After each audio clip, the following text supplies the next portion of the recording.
Assalamualaikum. Bertemu kembali kita dalam sesi PDPR pada minggu ini. Kita akan belajar Al-Quran. Tajuknya Ihfa' Hakiki Siri 2. Sila buka muka surat 35. Standard pembelajaran 1.6.2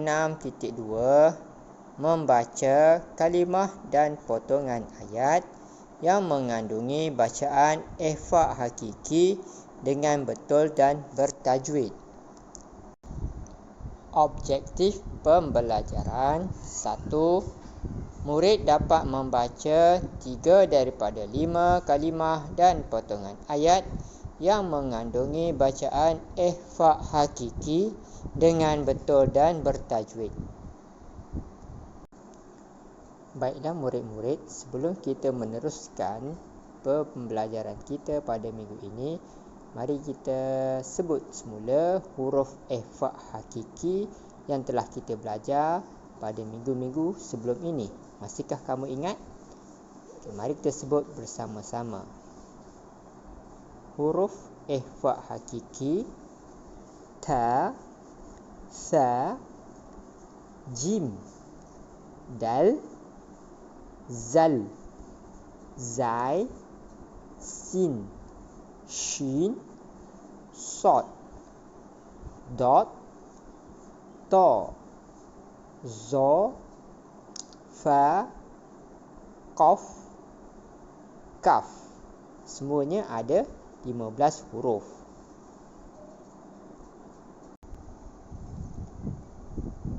Masihkah kamu ingat cara membaca ihfa' hakiki, murid-murid? Cara bacaan ihfa' hakiki iaitu kita mestilah menyebut nun sakinah dan tanwin dengan cara bacaan antara izhar dengan idgham. Baiklah, contoh potongan ayat ihfa' hakiki. Siapa boleh carikan di manakah yang terdapat hukum bacaan dalam potongan ayat ini? Siapa boleh cari? Baiklah murid-murid, lihat contoh potongan ayat yang mengandungi hukum ihfa' hakiki. Lihat pada garisan berwarna merah. Huruf ba bertanda berbaris tanwin akan bertemu dengan huruf qaf. Siapa boleh baca cara sebutan ihfa' hakiki yang betul? Mari kita sebut bersama-sama. Bi ayyi zambin qutilat. Sekali lagi. Bi ayyi zambin qutilat. Sekali lagi. Bi ayyi zambin qutilat. Bin qutilat.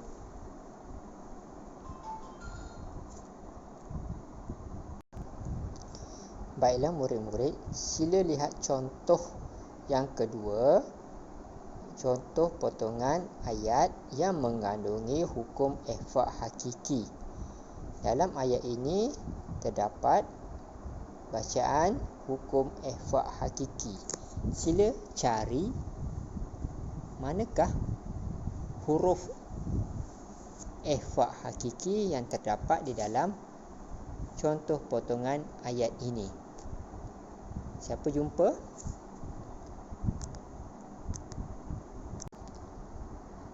Contoh potongan ayat yang mengandungi hukum ihfa' hakiki dalam ayat ini, lihat pada yang telah ditandakan dengan garisan putus-putus berwarna merah.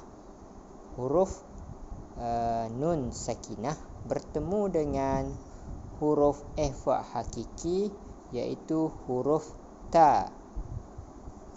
Okey, mari kita baca cara sebutan yang betul. Kuntum. Kita baca daripada mula-mula.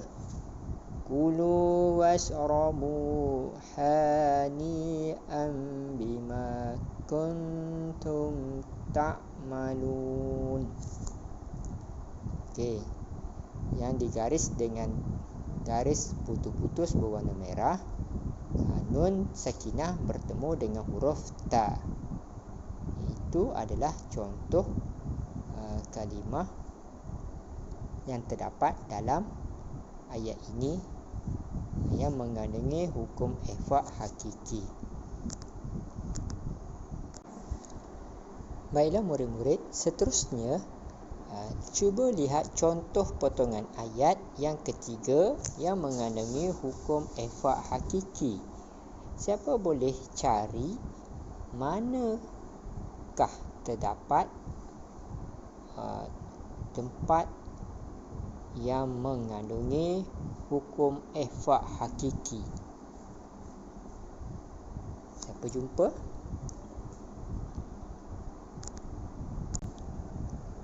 Baiklah murid-murid, sila perhatikan pada contoh ini. Pada garisan putus-putus berwarna merah, huruf ya yang berbaris tanwin, baris 2 di hadapan, bertemu dengan huruf ihfa' hakiki iaitu huruf fa. Mari kita sebut bersama-sama. Umyun fahum. Sekali lagi. Umyun fahum. Okay, kita baca daripada awal potongan ayat ini, ikut bersama-sama. Summun bukmun umyun fahum la yarji'un. Sekali lagi. Summun bukmun umyun fahum la yarji'un. Okey. Di dalam potongan ayat ini, huruf ya berbaris tanwin bertemu dengan huruf fa. Di situ terdapat hukum bacaan ihfa' hakiki. Baiklah murid-murid, aktiviti kita seterusnya. 1. Tulis potongan ayat yang kita belajar dalam buku tulis kamu. Sila rujuk muka surat 35. Baiklah murid-murid, kamu dikenaki menyalin 3 potongan ayat yang mengandungi hukum ihfa' hakiki. Kemudian kamu salin di dalam buku tulis serta kamu gariskan di manakah tempat yang terdapat hukum bacaan ihfa' hakiki. Kamu garis dan tulis di dalam buku tulis dan hantar kepada ustaz untuk membuat penilaian. Okey, untuk hari ini kita belajar hukum ihfa' hakiki dalam potongan ayat dengan betul. Baiklah murid-murid, kita sudah belajar berkaitan dengan hukum ihfa' hakiki dalam beberapa potongan ayat. Untuk hari ini itu saja. Sekian, selamat belajar. Assalamualaikum.